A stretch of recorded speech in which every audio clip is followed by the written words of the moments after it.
प्यारे बच्चों, आज हम स्नातक तृतीय वर्ष का जो सिलेबस है उसमें सुमित्रा नंदन पंत कवि के बाबत बात करेंगे। सुमित्रा नंदन पंत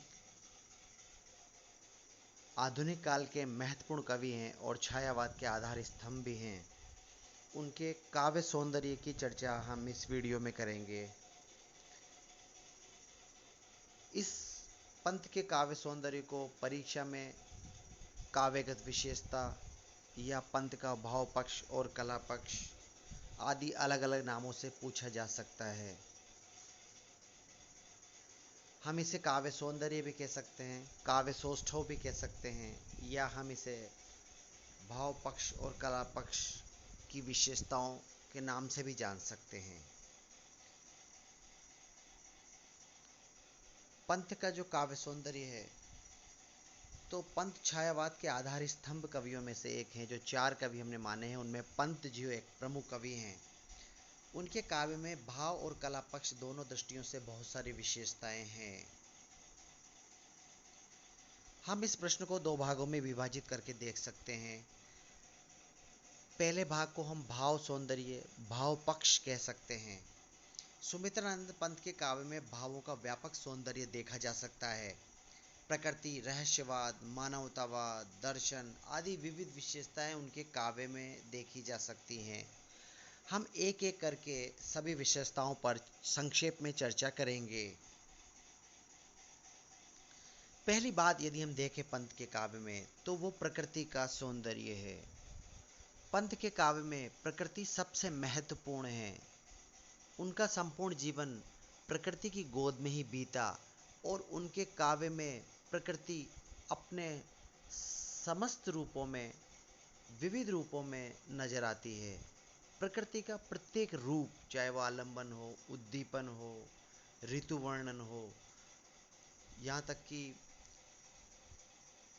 जितने भी प्रकृति के रूप, संभव रूप हैं, चाहे वो अलंकारिक रूप है, जैसे सारे रूपों का वर्णन पंत ने अपने काव्य में किया है। एक स्थल पर वो सौंदर्य, स्त्री के सौंदर्य को भी प्रकृति के आगे कमजोर कह देते हैं और वो संबोधन करते हुए नायिका को कहते हैं कि छोड़ द्रुमों की मृदु छाया, तोड़ प्रकृति से भी माया, बाले तेरे बाल जाल में कैसे उलझा दूं लोचन, भूल अभी से इस जग को। यानी कि वो नायिका से कहते हैं कि यह नायिका, प्रकृति के सौंदर्य इतना अद्भुत है कि मैं तेरे सौंदर्य में खोना नहीं चाहता, यानी खो नहीं सकता, क्योंकि प्रकृति का सौंदर्य अपने आप में ही बहुत संपूर्ण और व्यापक है। इस प्रकार पंत का काव्य प्रकृति सौंदर्य से भरा पड़ा है। दूसरी बात, रहस्यवाद या रहस्यवादी सौंदर्य पंत के काव्य की विशेषता है। उनके काव्य में एक रहस्यवादी स्वर नजर आता है। वो अज्ञात को आवाहन करते हैं, अज्ञात के प्रति वो उत्सुक हैं, और कोई है अज्ञात में जिसको वो पाना चाहते हैं, चाहे उसे हम परमात्मा भी कहें या न भी कहें, पर वो जो अज्ञात का रहस्य है वो पंत के काव्य में बहुत व्यापक रूप से समाहित है। उनकी एक कविता मौन निमंत्रण, उसमें हम ईश्वर को बहुत व्यापक रूप से देख सकते हैं। उसके अलावा एक उदाहरण हम देखें तो वो कवि कहते हैं कि अहे सुख दुख के सहचर मौन, नहीं कह सकता तुम हो कौन। इस प्रकार रहस्यवादी स्वर उनके काव्य में भाव पक्ष में है। अगली विशेषता यदि हम देखें बच्चों, तो मानवतावादी सौंदर्य है। मनुष्य के प्रति संवेदना का स्वर, सहानुभूति और मनुष्य का महत्व उनके काव्य में हम व्यापक रूप से दे सकते हैं। उनके काव्य में मानव के कल्याण की बात मिलती है। गांधीवाद और मार्क्सवाद जो कि मनुष्यत्व को महत्व देते हैं, वो भी उनके काव्य में हमें नजर आते हैं। वो विचारधारा हमें व्यापक रूप से देखने को मिलती है। एक उदाहरण को हम देखें तो कवि कहते हैं कि शव को दे हम रूप रंग, आदर मानव का, मानव को हम कुत्सित चित्र बनाते शव का। यानी कि मानव को हम शव की तरह व्यवहार करते हैं और शव जो है, जो मृत है, उसका हम सम्मान करते हैं।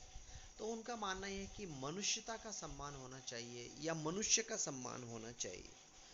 तो मानवतावादी स्वर उनके काव्य में बहुत सुंदर रूप में हमें नजर आता है।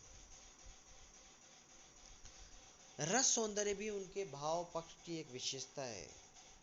उनके काव्य में विविध रस हम देख सकते हैं। श्रृंगार रस भी बहुत सुंदर रूप में उन्होंने वर्णित किया है। शांत रस भी उनके काव्य में बहुत ज़्यादा मिलता है, क्योंकि प्रकृति की गोद में कवि शांत क्यों महसूस करते हैं और वही शांति उनकी कविता में शांत रस को प्रकट कर देती है। एक स्थल पर कवि कहते हैं कि विहग कुल की कंठ कंठ हिलोर, हिला देती है भूनभ के छोर, न जाने अलस पलक दल कौन, खोल देता तब मेरे मौन। इस प्रकार रस सौंदर्य भी उनके काव्य में प्रवाहित हो रहा है और दार्शनिक सौंदर्य भी पंत के काव्य में व्यापक रूप से मिलता है। उनके काव्य में विविध दर्शन मिलते हैं, चाहे वो मार्क्सवादी दर्शन हो, चाहे वो प्रगतिवादी दर्शन कह सकते हैं हम उसे, अरविंद दर्शन से भी वो प्रभावित रहे। कुल मिलाकर पंत के काव्य में अलग अलग काल में, जब उनकी पूरी यात्रा हम देखें पंत की काव्य की यात्रा, तो अलग अलग काल में अलग अलग दर्शन से वो प्रभावित रहे। कभी मार्क्सवाद से प्रभावित रहे तो मार्क्सवादी दर्शन उनके काव्य में आ गया, और कभी वो अरविंद दर्शन से प्रभावित हुए तो अरविंद दर्शन उनके काव्य में आ गया। इस प्रकार विविध दार्शनिक तत्व का सौंदर्य उनके काव्य में देखा जा सकता है। अब हम बात करें पंत के कला सौंदर्य की।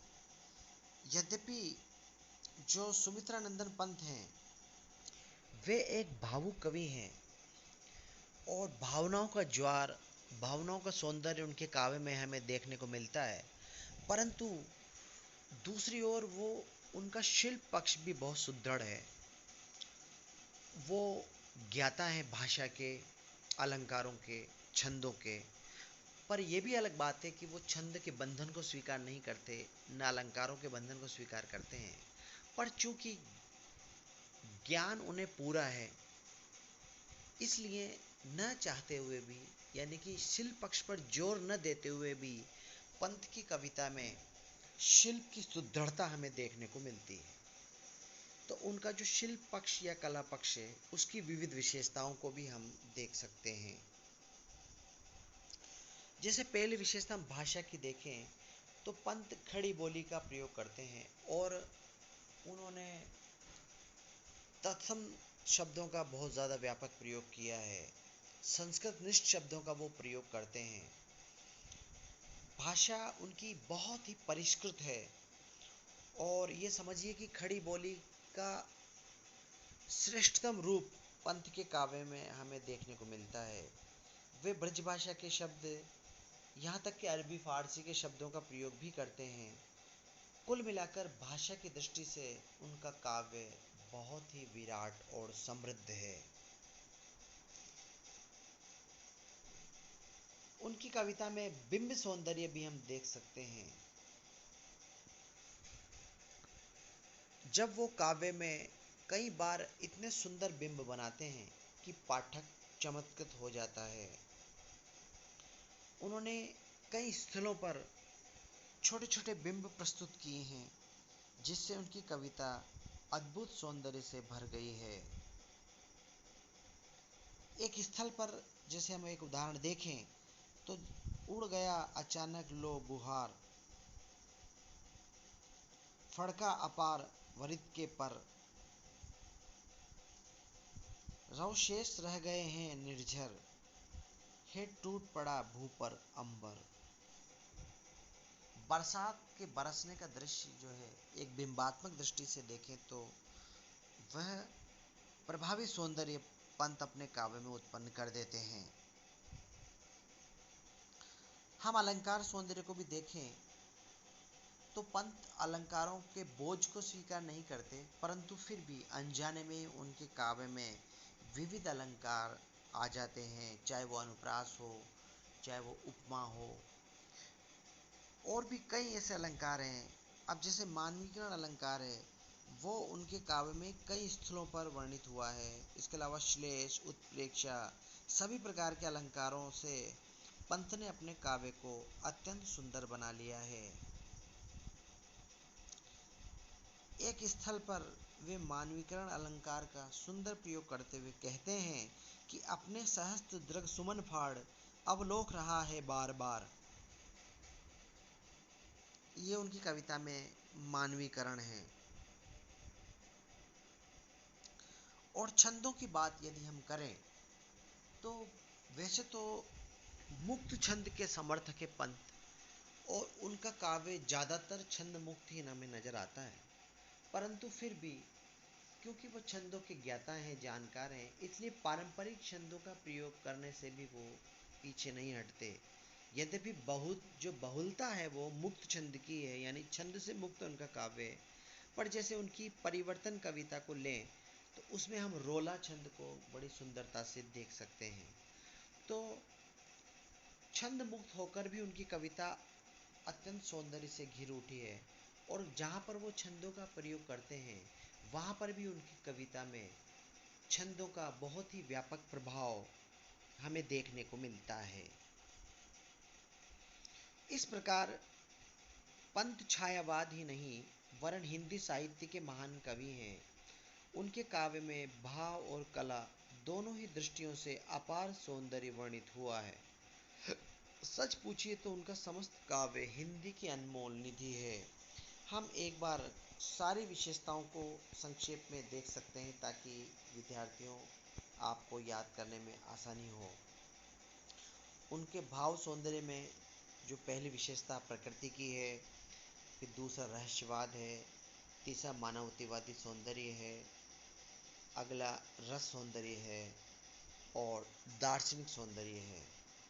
उसके बाद यदि हम कला पक्ष को देखें तो कला पक्ष में भाषा सौंदर्य है, बिंब सौंदर्य है, अलंकार सौंदर्य है, छंद सौंदर्य है।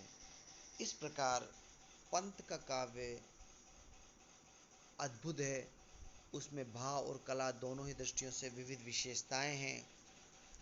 परीक्षा में बच्चों ये प्रश्न पंत की काव्यगत विशेषता इस नाम से भी आ सकता है, या पंत का काव्य सौंदर्य ऐसे भी पूछा जा सकता है, या पंत के काव्य में भाव पक्ष और कला पक्ष कैसा है यूं भी पूछा जा सकता है, या हम यूं भी पूछ सकता है परीक्षक की पंत एक महान कवि हैं, उनके काव्य के आधार पर सिद्ध कीजिए। तो बच्चों इन सभी प्रकार से पूछे जाने पर जो उत्तर मैंने आपको इस वीडियो में बताया है आप उसका प्रयोग करें। बच्चों आज के वीडियो में इतना ही, शेष फिर।